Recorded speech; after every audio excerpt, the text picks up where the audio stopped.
This is uncommonly remarkable. Ladies, gentlemen, all you remarkable people, welcome back to the show.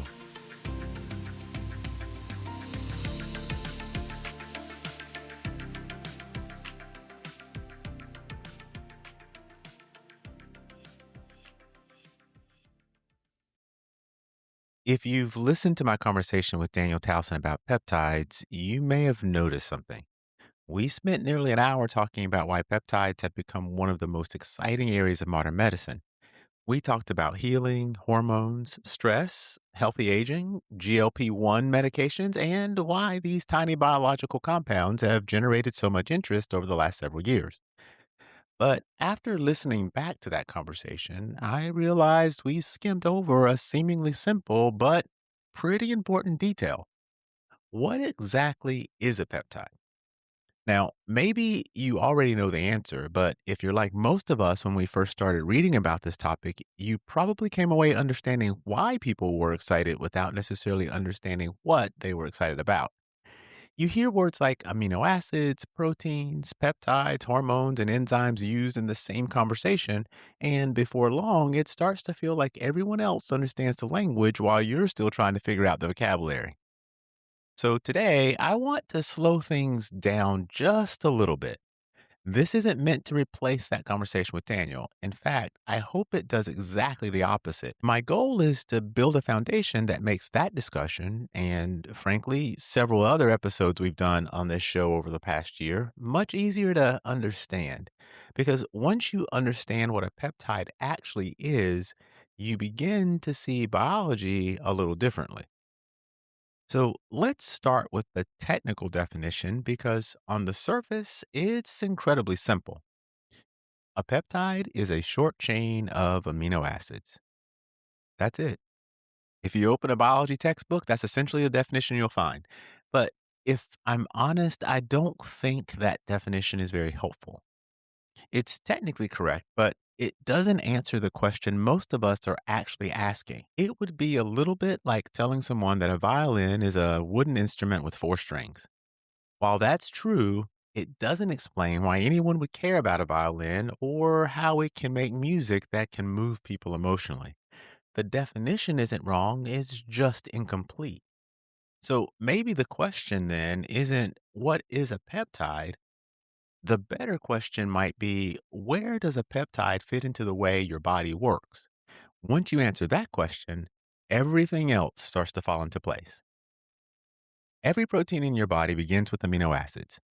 They're often referred to or called the building blocks of proteins, and that's a perfectly reasonable place to start. Think of amino acids as individual letters. One letter by itself doesn't communicate very much, but when you begin putting letters together, they become words. Put enough words together, and you have a sentence. Keep going, and eventually you have an entire book. Your body does something remarkably similar.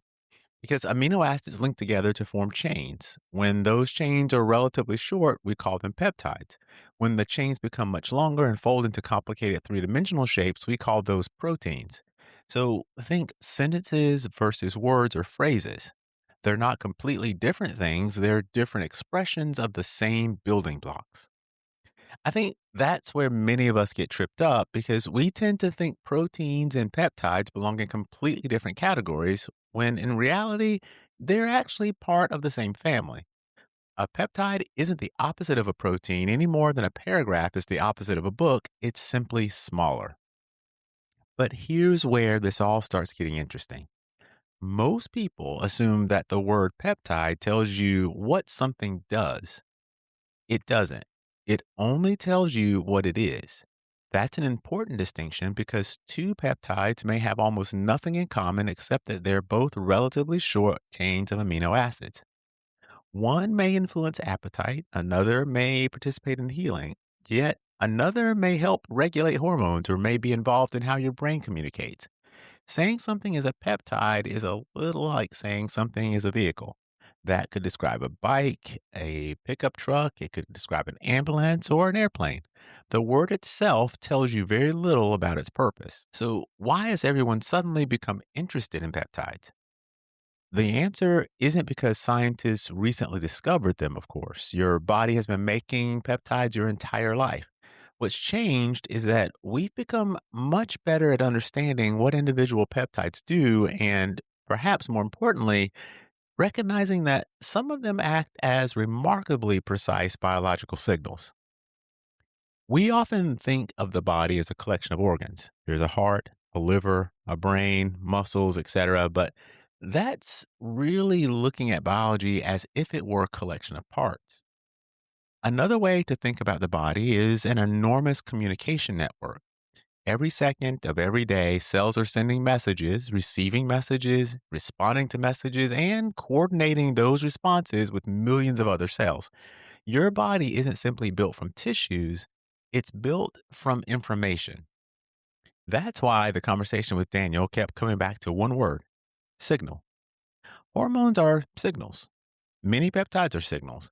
Your body is constantly gathering information, it's sending information, and is responding to that information through chemical signals.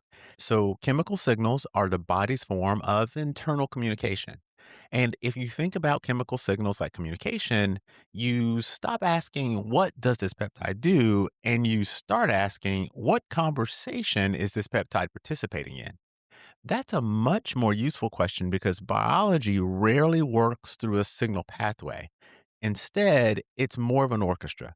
Millions of signals are being sent simultaneously, and some are becoming louder while some are becoming quieter, but they're all working together to maintain a remarkable balance that is our health. That's also why the idea of simply taking a peptide can be misunderstood. A peptide isn't magic. It doesn't override your biology. Most of the time, it's participating in the biology. In fact, it's encouraging, influencing, or amplifying a process that's already built into your body. That's very different from replacing that process altogether, and it's one of the reasons that conversations around peptides has become so exciting. Scientists are increasingly asking whether we can work with the body's own communication system instead of trying to overpower it. That was one of the themes Daniel kept returning to. Whether we were discussing healing, hormone production, or GLP-1 medications, the conversation came back to the same idea. These biological signals create opportunity, but they don't eliminate participation. Your lifestyle, nutrition, exercise, and sleep still matter. The signal may help direct the process, but your body still has to do the work. So now we've answered the first question. We know what a peptide is. The second question is why that understanding changes the way we think about modern medicine. For decades, scientists have studied proteins because proteins do so much of the heavy lifting inside the body. They build tissues, transport oxygen, fight infections, and perform thousands of other jobs that keep us alive. But along the way, scientists began noticing something interesting. Sometimes it wasn't the entire protein that was responsible for a particular biological effect. Sometimes a relatively small section of that protein carried the instructions that they were looking for. Think about it like reading a great book. Sometimes a protein is like an entire chapter, but scientists eventually realized that one sentence inside that chapter was carrying the instruction that they were looking for. A large protein may contain a much smaller segment that carries a very specific message, and in many cases, that message comes in the form of a peptide. That's really what's changed over the last decade. Scientists didn't suddenly discover peptides, they've known about them for a fairly long time. What's changing is that we're finally beginning to understand the language they speak. Now, that's an important distinction because it's easy to hear all of this and conclude that peptides must be some new invention. And they're not. Most of the peptides people are talking about today already exist somewhere in the human body.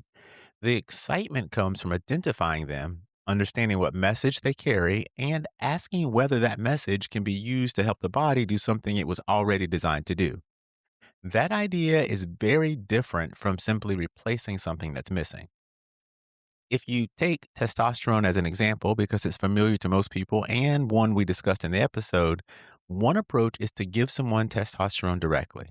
The hormone enters the bloodstream and the body responds to it. That's effective in many situations and absolutely has an important place in medicine. But Another approach is to ask a different question. Instead of replacing the hormone, is there a way to encourage the body to produce more of its own? Those are two very different strategies, even if the goal is similar. That's one of the reasons peptides have attracted so much attention. In some situations, researchers are exploring whether it's possible to influence the body's own communication systems instead of bypassing them altogether.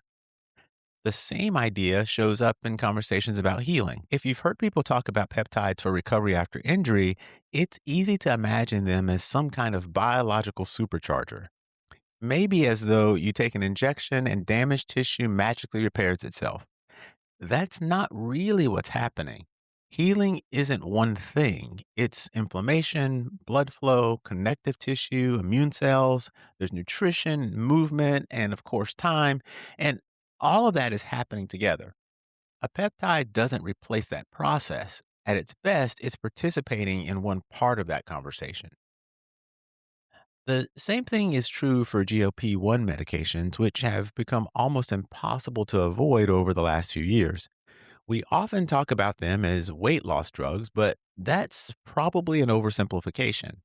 They work through signaling pathways that influence appetite, digestion, and ultimately behavior. They don't eliminate the importance of nutrition, movement, or sleep. They just change part of the conversation, making some healthy decisions easier than they were before. I think that's one of the reasons my conversation with Daniel resonated with me. No matter what example we discussed, healing, hormone production, GLP-1 medications, even stress, we kept arriving at the same conclusion.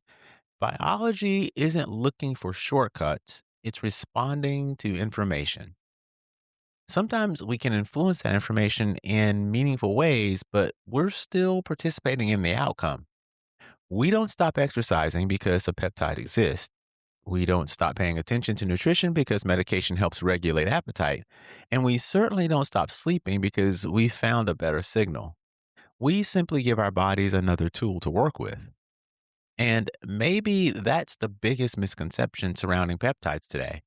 People often talk about them as though they're replacing healthy living, when in reality, they're most powerful when healthy living is already present. They're less like hiring someone to do the work for you and more like giving your body clear instructions while it does the work it was designed to do. And maybe that's really the lesson. It's easy to become fascinated by a new treatment, a new supplement, or a new medication. Medicine will continue to become more sophisticated, and that's something worth celebrating. But none of these advances replace the remarkable biology that's already inside you. Your body has always been communicating with itself. Scientists are simply getting better at understanding that language. And that may not sound like much of a difference, but I think it's an important one. It changes the way we think about health. Instead of asking how we can overpower biology, we're increasingly asking how we can work with it. I think that's a much more helpful way to look at the future of medicine. If today's episode gave you the vocabulary, my conversation with Daniel gives you the application. We spent nearly an hour talking about what this means for healing, hormone production, GLP-1 medications, stress, and healthy aging. I think you'll enjoy that conversation even more now that you've built this foundation. This is uncommonly remarkable.